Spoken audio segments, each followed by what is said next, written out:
Welcome to the Irresistible Workplace Initiative podcast, the place where leaders come to learn how to create a workplace where people would be crazy to leave. Join your hosts, Holley and Tony McConnell, as they serve up stories, strategies, and real talk that you can actually use today. Let's get into it.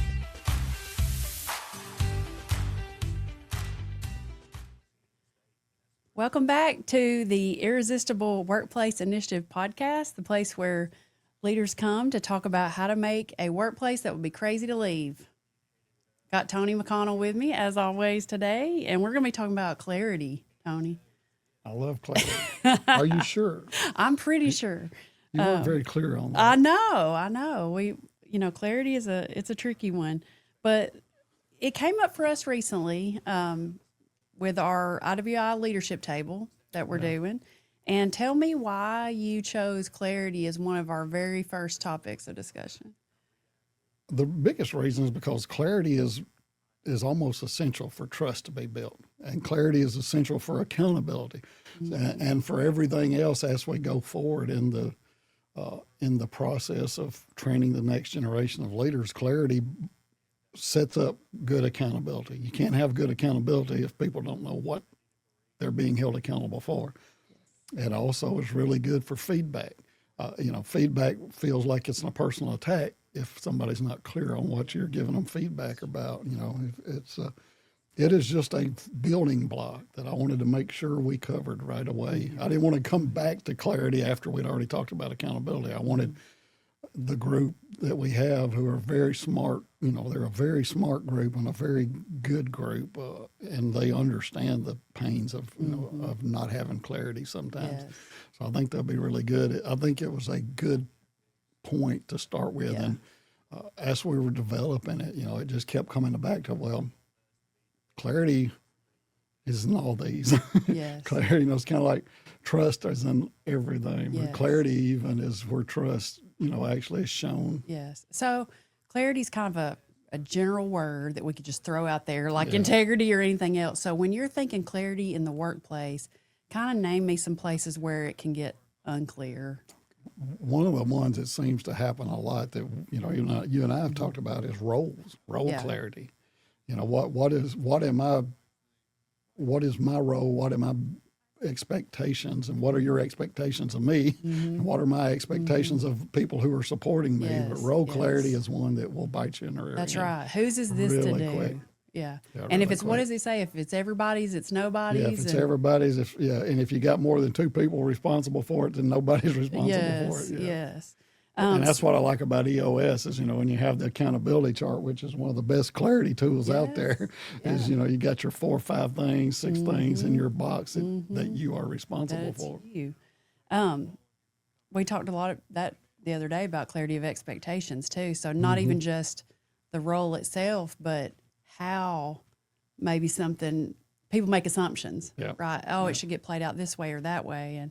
And so whenever there's a gap, what do you think? If I tell you something and I'm not clear, there's a gap in communication. Oh, yeah. So the gap is a kind of a dangerous abyss. It is a dangerous abyss because because it gets filled in by the other person, and it never gets filled in to the positive. It's usually negative. Yes. It's all. We all as humans, our human nature is to take us to filling it into the negative. Yes. And it never gets filled into the way that it should be. Yeah. Well, you started with our group the other day by telling a funny story, and you had a funny picture to go with it. And I don't know if we'll be able to put that or include that, but try to make it clear if somebody were just listening to the story, a fun but very memorable way that you learned about clarity in the military. Yeah. As a young lieutenant in the 90s, I was a attack helicopter troop platoon leader, and I had like 16 warrant officers and about 8 enlisted guys that were in my platoon, and the warrant officers were all older guys, and and some of them were even Vietnam era guys, and their job was to teach me. Their method of teaching me was I don't know, it probably wasn't unique. They would call it immersive, like just. Yeah, it was very immersive. But anyway, we're in the field, out in the woods, in the field, camping out, whatever you want to call it, helicopters parked everywhere, and doing our field problem, and the chow truck comes up, and it was basically a Army GMC pickup truck at the time before Humvees come up, and had all these Mermite cans of our food. It was the breakfast chow, and we're in our tent, and it was a big old frame tent, and this warrant officer, he's a W4, been in for 30 years probably. Okay. He's like, "Hey, Lieutenant, what's the uniform for chow?" And I said, "Helmet and pistol belt." And so I go back up to the chow truck, and I'm sitting there with all my uniform on, my flight suit and all my stuff, and looking like some Top Gun. Not really. And I'm sitting there with our company commander. We're just sitting there talking, and here come these three, 40 to 55-year-old men, something like that. They're all W4s, come walking up, and they are wearing boots, pistol belt, and a helmet, and nothing else. And the company commander, Charlie Harvey, looked over at me. He says, "Tony, what are your troops doing?" And I was like, "I guess they're teaching me the valuable lesson of getting a back brief." Yeah. Did you understand what I said? We call that a back brief. Yeah. So I guess I wasn't clear enough. Wasn't clear enough. But anyway, Charlie had a camera in his pocket. He always did. He pulled it out, and it was down here on his leg. Pulled it out, and as they were turning around to go back, he snapped a picture. Love it. That picture stayed in our orderly room for years. Yes. Oh man, it's such a good story though, because hey, that's what you told them. That's exactly what you told them. That's exactly what they did. They did exactly what you told them, which goes to show why clarity as a topic gets the way it gets, because you couldn't have been more clear, and they couldn't have answered you more exact. They executed it to 100%. 100%. And so, but what I did, it's what you didn't tell them, right? And they missed those. In the military, in the Army, they call those implied tasks. Yes, they missed the implied task of, you put on some underwear, your T-shirt, and your flight suit. This part is assumed, which we saw how that turned out. But, we've talked about that so many times about unwritten rules. Yeah. Unwritten rules, and I think they're the killer, man. Yeah. They're the killer of culture. They're the killer of productivity. You spend, if things aren't clear, then you spend more time getting clarification. Yes. Just be clear. Yes. Be clear and be honest. Honesty is good. Yeah. Even if it's painful. Painful honesty is better than just poo-pooing something. Yes. Yeah. Most people, when they know what's expected, can handle the harder stuff. It's the confusion where it feels more pain comes into it, I think. I'm looking back at a newsletter article that you've written for us, and you've got, at its core, every employee is asking a simple question: do I understand what's expected of me and how I can succeed? So if the answer is yes, that's great, move forward. But if they don't know what's expected, what comes next? What's... as leaders, we aren't clear all the time. No matter how hard you try to be, you're not. Mm-hmm. And but then we want to hold people to the standard that it is. Yeah. That what we had in our mind. I guess something, and I don't think I've had it in the newsletters. I've slept since I wrote it. Yeah. But we should ask ourselves, where am I not being clear? Yes. What things, where in my day-to-day activities or in my team am I not being clear in my organization? Yes, yeah. And we got into a whole discussion around the phrase, which people are now saying don't use, does that make sense? Yeah, does that make sense? Because we'll try to explain ourselves, and we get into this sort of, we'd say these certain patterns that come up, Mm-hmm. Does that make sense? Well, that can be condescending for the other person. But we said, hey, we could just replace that with, was that clear? Yeah. Was that clear? Does that make sense? Almost sounds like, are you smart enough to follow me? Exactly. You're picking up when I'm laying down. Yes. And one of our young guys at the table said, I've used that before, but I did say, am I making sense? And that makes it feel a little more like at least you're asking for, am I being clear, But so frustration can be caused by confusion big time.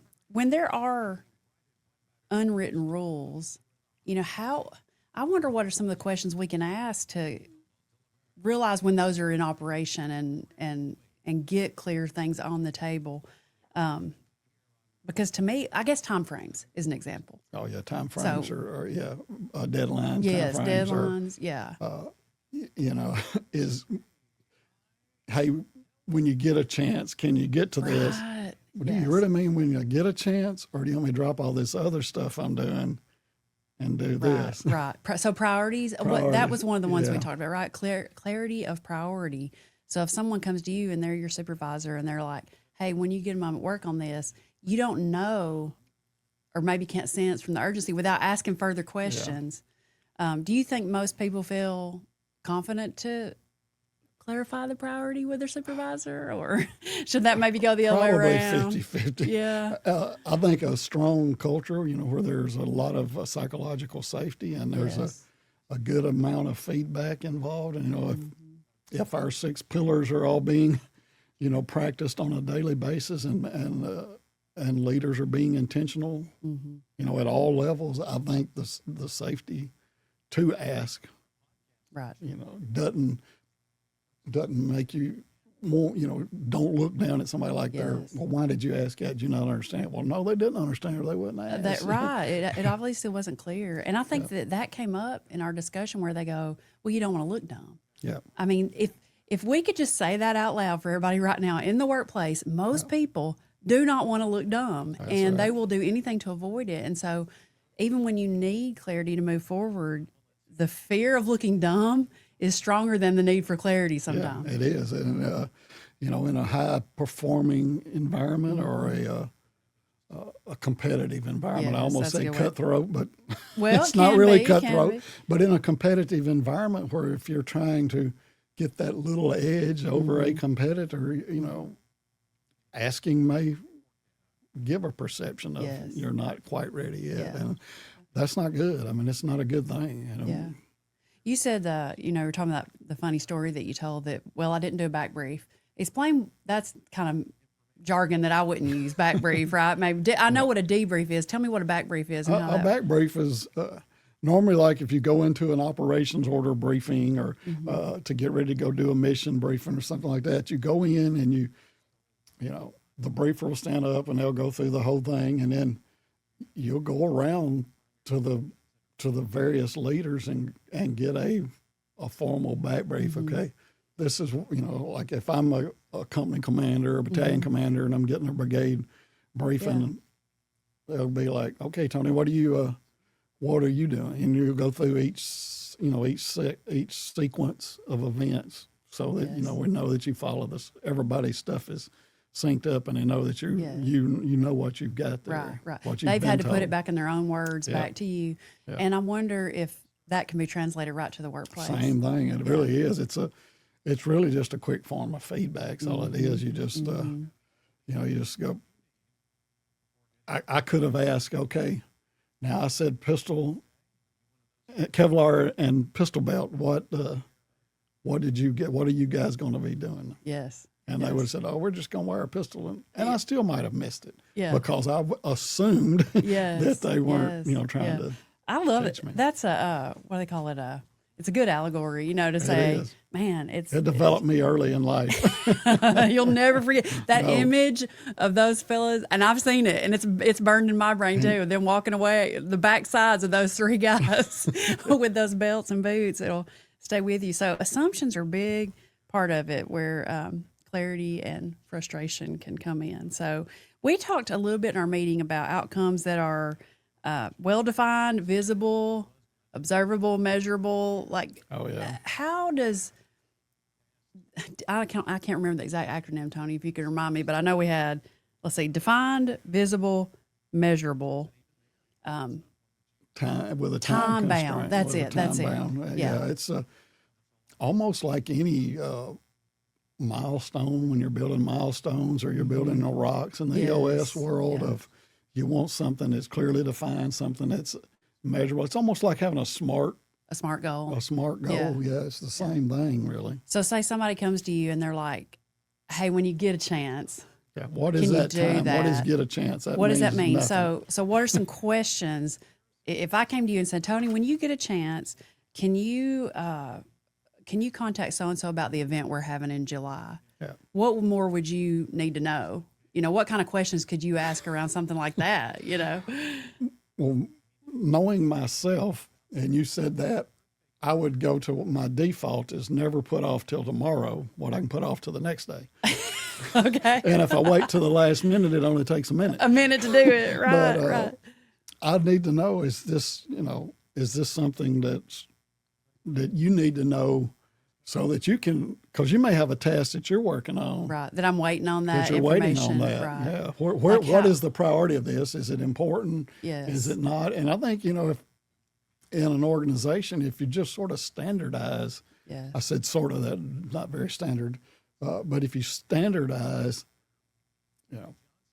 hey, this is urgent. This is not, almost like the delegating, Yes. the Eisenhower thing. Okay, this Yes. is important, and most things that are important aren't urgent, Yes, and most things yes. that are urgent aren't important. Right. So knowing But where there are a few things that are urgent and important, but they important. shouldn't be everything. Right. And that's where I default to. Like if someone brings me something and says, hey, can you work on this when you get a chance? I immediately think it's both urgent Yeah. and important Yeah. when it may not be. Yeah. And so that puts undue, stress on a person trying to And solve you stopped that. doing what you were doing, Yes. and then you went and did that, Yeah. which may or may not have been as important. Right. And then it takes you another 20 to 30 minutes, I think is what studies show, to get Yes. back into the flow The of flow. what you were working that's on. That's the concept we talk a lot about is Yeah. flow. Like if I'm working on something, and that's one thing about our work environments now, and this is just a general statement about why they are not irresistible, is the amount of distraction that we have due to technology and notifications and everything. So anything that interrupts the flow of work, and if something is interrupted and coming in and handed to you, or a question is asked of you, or what is it people say they can't, hey, have you got a quick minute? Well, I do now because I've broken my flow. Drive-bys. We bought these little things at Dow Smith Company, and they've been used to some degree of success depending on how the person uses them, but a little light indicator, like if this thing is on red, let me finish my task. And that is kind of, we kind of messed around with clarity on that because it was either red or green. But then there was these other little colors you could use, like purple if this and something if that, and it's like, well, what are they? That's Are they clear as good or mud. not? That's Clear as clear as mud. mud. So, or here's what would happen: the person would be on red, and they would either get interrupted anyway, or they say, "No, come on in." Well, now you're giving a mixed message, like I'm on red, but no, come on in. So, there's all these things we do to try to create it to be a little more clear, and then we struggle with that. But yeah, I like the measurable, the time bound. So a person could say, "Hey, I want to lose weight," and that's a very vague, not a smart Very goal. vague, yeah. The way they can make that is they can give themselves a deadline, they can give themselves a number, they can give themselves, other ways of marking it. So one thing you said in this article that I thought was really good is clarity creates ownership. So kind of flesh that out a little bit. So when a person does feel good about tasks they've been given, or they do feel like they know what's expected at work, how does it create that feeling of ownership? Well, it is. It's a level of buy-in, and and in my opinion, it's really hard to own something that you don't understand, Yes. or you don't understand the why. Mm-hmm. And I don't have to know all the why, because sometimes I've been told stuff and I didn't know the why, Mm-hmm. and I didn't maybe didn't need to know the whole why. But I think there needs to be a level of buy-in for the for things long term to really matter in an organization. Yes. And if you can trace back to, the company's core purpose and the company's core values, and they can see how the task that they've been assigned or the outcome that they've been assigned, if they're doing delegation, Yes. like we, talk about several months ago, then I lost my train of thought. I'm getting unclear. No, It's okay to pause. yeah, the core values and the core purpose of the organization, if you can tie it back, the closer you can tie it back to that, and the people can see that the task that they're doing, no matter how menial it is, it still gets it done. It's like the guy that, and I don't know if it's true or not, but President asked a janitor, I think it was Kennedy, asked a janitor at NASA what he was doing, and he said, hey, I'm sending, or what he did there at NASA, he says, I'm getting ready to send man to the moon. Yep. So that's, if you can tie it back to the main purpose. Right, for ownership. And also, I think with role clarity, which we talked about just a few minutes ago at the first, like, if I know for sure, it's like, let's say you and I are working together on a project, which we do. If I know for sure the outcome depends on my work on a certain part, I'm going to own it more. Yeah. Whereas if it sits somewhere in the middle of me and you, and I'm not sure how much you're working on it or how much I'm working on it, that's hard for either one of us to. And we've had that. You and I had that at different times, and we still do, because we both kind of lean forward, and we kind of lean forward on stuff. And the stuff that we work on is so flow based. It's and we because when we get into it, we're into it. I'm all into it. And you're all into it when you're into it. Well, and I think we really struggled with that early on, trying to figure out what we were doing. But we also we were sort of building the airplane in flight. That's true. And we still are. We worked into our roles. It's like we started with what we thought was a good theoretical role. You're doing this, I'm doing this. And then as the practicalities worked out, we're like, wait a minute, I'm in your seat and you're in my seat. But to be able to just say that, I think gave us both new energy and new ownership. Because once we said, let's swap seats, then everything was clear. Mm-hmm. And it just, it cut down on that sense of frustration or not understanding or lack of ownership on it, which it is a cultural thing. So we talk about creating an irresistible workplace culture. And you've got here, without clarity, culture becomes reactive and accidental. But with clarity, it becomes intentional and sustainable. So clarity is not just, hey, you're going to be more efficient in your job. It's going to affect the company culture. Yeah. So talk a little bit about that. Clarity, it gives the sense of, but it really does give the sense and the truthfulness of, trust building, transparency, especially transparency. Yes. That helps a lot. Have to think about it. Because there's a lot of things that it impacts. And one of the ones that I really like is the feedback and the recognition. Mm-hmm. If the recognition and the feedback are based on unclear assumptions and unclear tasks, like I said, they either seem ingenuine, or they seem like a personal attack. Yes. Yeah. To take the emotion out of it, especially around feedback, because feedback is the scary one to me. It's kind of like, we want to create a culture of feedback, but that even scares me a little bit just saying it, because that means I have to be able to receive it. Feedback is trust with some pants on. Yeah, exactly. I got to be able to receive it and give it. And I think that once you get more specific, so it brings some sense of specificity, that's a hard word, to feedback, where my emotions are now out of it. I'm just looking at the facts of it and the details of it, and it's more clear. You've got here, it brings consistency to leadership, objectivity to feedback, specificity to recognition, direction to growth, transparency to compensation, and simplicity to balance. So clarity it sounds like a very foundational thing to all of our 6 pillars. It is, yeah. And that's where it affects culture. It's almost a glue thing, just like we said with trust. Yeah. We haven't named trust as one of our 6 pillars. Because it's in all of them. It's in all of them. Same thing with clarity. These words that are more broad and more, that we do have a harder time, defining and getting some confusion around, they really are glue and connective pieces in our 6. So you can find clarity in every one of them, You can find trust in every one of them. Yeah, and they go to the leadership establishing, clear goals. Yeah. Clear expectations, clear outcomes. Yes. So when we met with our leadership table recently, you gave them some exercises, I guess, to do. And we need to be checking back with them. It's about time now to see how they did. Time. So what was one? You gave them a pretty clear week. Yeah, time 7 frame. days. In 7 days, I want you to. And I said, it's not going to be hard to find. In 7 days, figure out something you need to be more clear on. Yes. Name a person, name a task or outcome, how you're going to fix it, and write it down, and then come back and tell me what you did in 7 days. Yeah. So we could put that same challenge out there for anybody listening to this today. If you're watching or listening to this, there's something you've been unclear on. Right. Either with your spouse, with your kids, with your friends, with your employees, with your neighbors. Find something in 7 days that you want to be clear on and you want to practice clarity. But name it. Yep. set out, what the task is, how you're going to be clear about it, and then drop us a line in the wherever you put it at, in the magic spot to go to. Yes. Well, and I feel like ever since we talked about it at our table, I've seen it everywhere. Because that's what we said. Hey, now that we brought it up, lack of it everywhere. Lack of it, exactly. Now that we brought up clarity, I'm seeing how often I'm not clear and nobody's clear, and we need to get better at. It goes to you don't know what you don't know. Exactly. There's a song in there, right? Yeah. And just to reinforce it, this last question to send everybody out on is exactly what you said. Where might I be assuming clarity instead of actively creating it?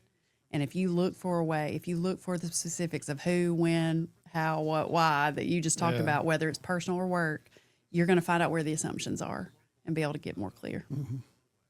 All right, good topic. And if you guys would like, to receive our free newsletter, go to our website and just sign up for it, and you'll be getting it. Yeah, great content. You can read it or delete it. All right. It's a great topic. I'm sure we're going to revisit it from time to time. That's right. Thank you. Thank you. Thank you for listening to the Irresistible Workplace Initiative podcast. Be sure to like, share, follow, subscribe, and leave us a 5-star review. We will see you on the next one.